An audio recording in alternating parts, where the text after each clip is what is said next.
sasambahin tao Diyos ng bawat labi, Panginoon. Oh, hallelujah. Patuloy po kaming lumalapit sa iyo na may pasasalamat, Panginoon. Sa isang napakagandang umaga na muli ka namin kasama at maranasan ang iyong presensya, O Diyos. Tunay nga po, Panginoon, at sa bawat araw, sa bawat umaga, walang maaari makapagkumpleto ng aming buhay kundi ikaw lamang, O Diyos.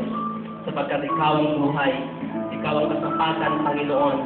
Ikaw ang aming lakas at ang aming tagumpay, Panginoon. Diyos, maraming salamat sa umagang ito ay muli namin maririnig ang iyong mga salita. Manalangin po namin na, Panginoon, pagpalain mo ang puso ng bawat isa.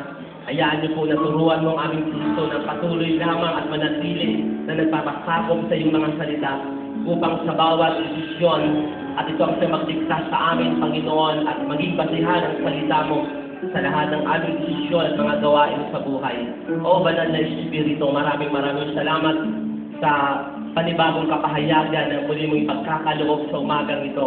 Tulungan niyo po kami, samahan niyo po kami, maging lalo na, Panginoon, sa mga panahon na kung saan ay kailangan namin manindigan sa katotohanan ng iyong mga salita. Maraming salamat sa katagumpayan ng umagang ito at minsan pa hindi namin pinapayagan ang anumang kabigatan. Sa pangalan ni Jesus, winawasak namin ang lahat ng stronghold ng kaaway. Sa ngalan ni Jesus, hindi namin pinapayagan na makapenetrate ang gawa ng diablo. Sa umagang ito, sa apat na sulok ng lugar na ito, inaalisan ka namin ang karapatang Satanas. Lisanan mo ang lugar na ito at ang bawat isa, lubayan mo sa pangalan ni Jesus. In the name of Jesus, dakilang Diyos, Ama namin sa langit, patuloy ko ang iyong kalayaan na kumilos sa bawat isa, Panginoon. At ang sino man mayroong daladalang kabigatan, Panginoon, ay sa umagang ito magkakaroon ng kapahingahan, Panginoon.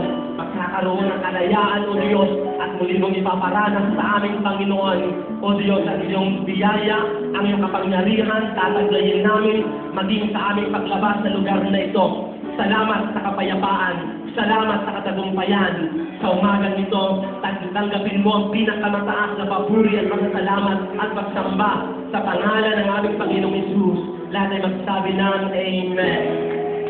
Palakpakan namin ng malakas ang ating Diyos na buhay.